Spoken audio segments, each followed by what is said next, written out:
அனைவருக்கும் வணக்கம்.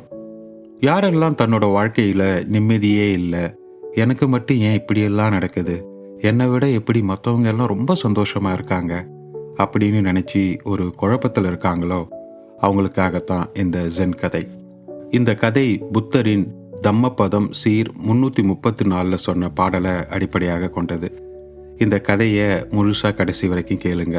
அப்பதான் இந்த கதையில வர கருத்தை உங்களால முழுசா புரிஞ்சிக்க முடியும்.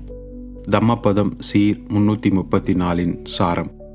அதிருப்தியால் உந்தப்பட்டு கையில் இருக்கும் பழத்தை உண்ணாமல் ஒரு மரத்திலிருந்து இன்னொரு மரத்திற்கு தாவி முடிவில்லாமல் பழங்களை தேடும் குரங்கைப் போல ஒரு வாழ்க்கையிலிருந்து இன்னொரு வாழ்க்கைக்கு இலக்கு இல்லாமல் அலைந்து திரியக்கூடாது.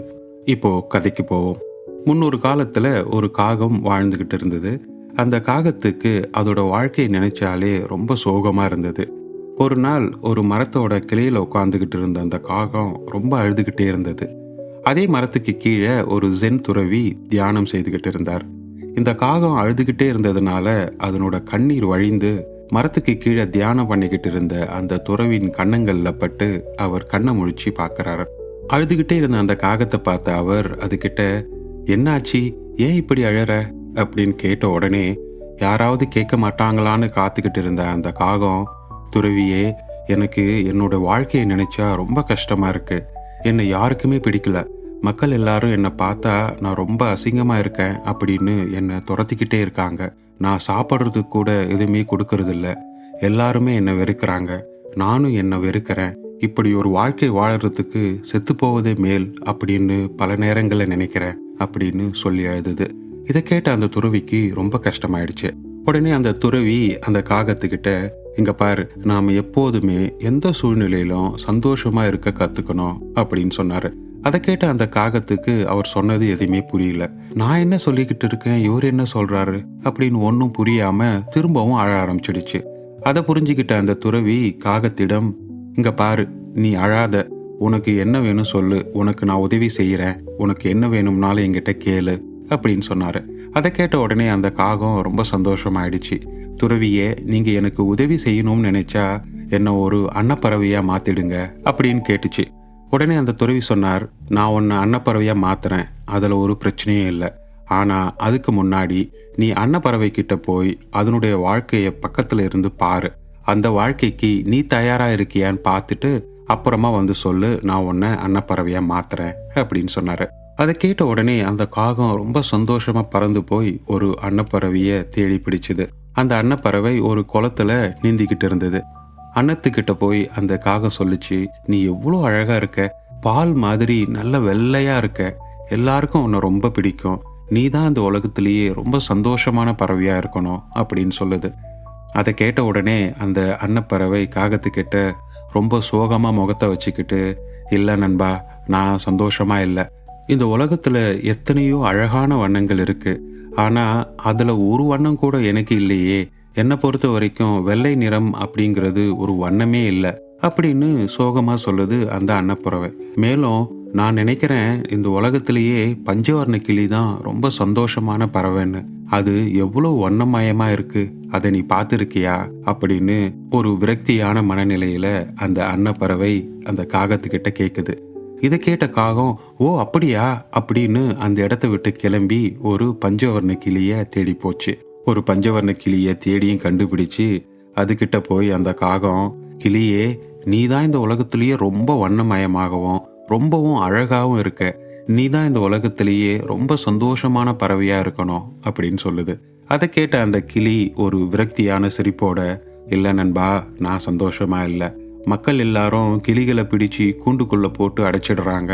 அதனால நான் யாராவது என்னையும் பிடிச்சி கூண்டுல அடைச்சிருவாங்களோன்னு எப்பவும் பயத்தோடவே வாழ்ந்துக்கிட்டு இருக்கேன்.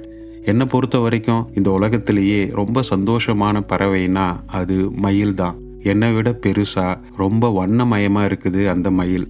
அது தோகை விரிச்சு ஆடும் அழக எல்லாரும் பார்த்து எவ்வளவு சந்தோஷப்படுறாங்க, அதை நீ பார்த்துருக்கியா அப்படின்னு கேட்குது அந்த பஞ்சவர்ண கிளி. ஒரு மறுவார்த்தை கூட பேசாம ஒரு மயிலை தேடி அங்கிருந்து பறந்து போச்சு அந்த காகம். ரொம்ப நேரம் பறந்ததுக்கு அப்புறமா ஒரு ஜூல ஒரு கூண்டுக்குள்ள அடைச்சி வச்சிருந்த ஒரு மயிலை பார்த்துச்சு அந்த காகம். அந்த மயிலை சுத்தி நூற்றுக்கணக்கான மக்கள் அதனோட தோகையோட அழகையும் அது தோகை விரிச்சு ஆடுற அழகையும் பார்த்து ரசிச்சுக்கிட்டு இருந்தாங்க. எல்லாரும் கிளம்பி போனதுக்கு அப்புறமா அந்த காகம் அந்த மயில் கிட்ட போய், மயிலே, நீ எவ்வளோ அழகா இருக்க. ஒவ்வொரு நாளும் உன்னை பார்க்கறதுக்கு ஆயிரக்கணக்கான மக்கள் வந்துட்டு போறாங்க. ஆனா என்ன பாரு, மக்கள் என்னை பார்த்ததுமே சீ போ அப்படின்னு விரட்டுறாங்க.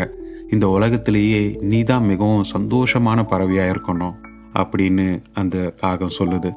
அதுக்கு அந்த மயில், இந்த உலகத்திலேயே மிகவும் மகிழ்ச்சியான மிகவும் அழகான பறவை நான் நினச்சிக்கிட்டு தான் இருந்தேன்.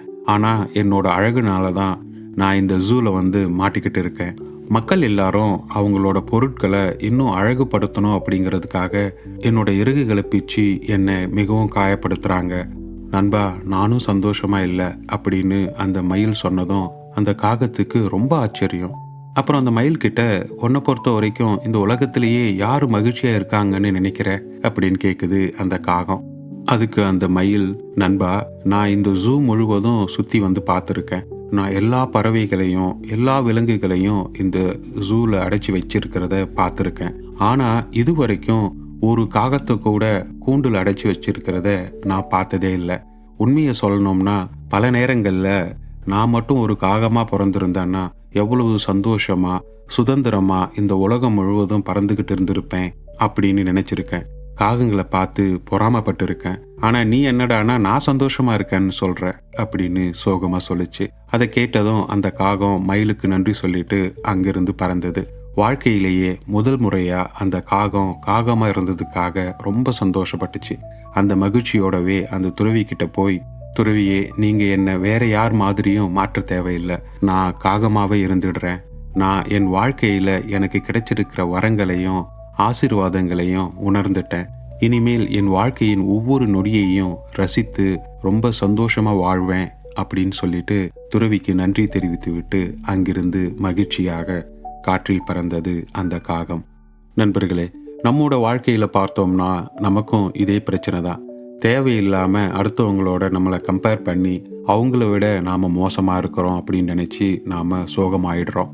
நம்மளை நாமே திட்டிக்கிறோம். ஆனால் நமக்கு ஒரு விஷயம் புரியறதில்ல. அது என்னன்னா, நம்மளை விட நிறைவாக வாழறவங்களும் இருப்பாங்க, நம்ம விட குறைவாக வாழறவங்களும் இருப்பாங்க அப்படிங்கிறது தான். அதனால் அடுத்தவங்களோட தேவையில்லாமல் நாம் கம்பேர் பண்ணிக்கிட்டே இருந்தோம்னா நம்ம வாழ்க்கையில் நாம் நிம்மதியாகவே இருக்க முடியாது.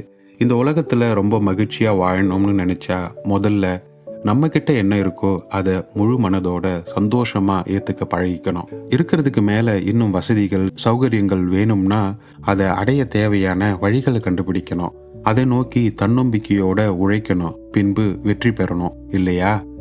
உங்கள் வாழ்க்கையில் நீங்கள் நினச்ச காரியங்கள் வெற்றி பெற என்னுடைய மனமார்ந்த வாழ்த்துகள். இன்னைக்கு நான் உங்ககிட்ட ஷேர் பண்ணிக்கிட்ட இந்த கதை உங்களுக்கு ஏதாவது ஒரு வகையில் மோட்டிவேட் பண்ணிச்சுன்னா வீடியோவை மறக்காமல் லைக் பண்ணுங்கள். சேனலை இன்னும் சப்ஸ்கிரைப் பண்ணாமல் நம்ம வீடியோவை பார்த்துக்கிட்டு இருக்கீங்கன்னா மறக்காமல் ப்ளீஸ் சப்ஸ்கிரைப் பண்ணிக்கோங்க. இந்த வீடியோவோட டிஸ்கிரிப்ஷனில் இன்னும் நிறைய வீடியோவோட லிங்க் கொடுத்துருக்கேன். மறக்காமல் அதை போய் கிளிக் பண்ணி பாருங்கள். மீண்டும் ஒரு சுவாரஸ்யமான கதையுடன் உங்களை விரைவில் சந்திக்கிறேன். நன்றி நண்பர்களே.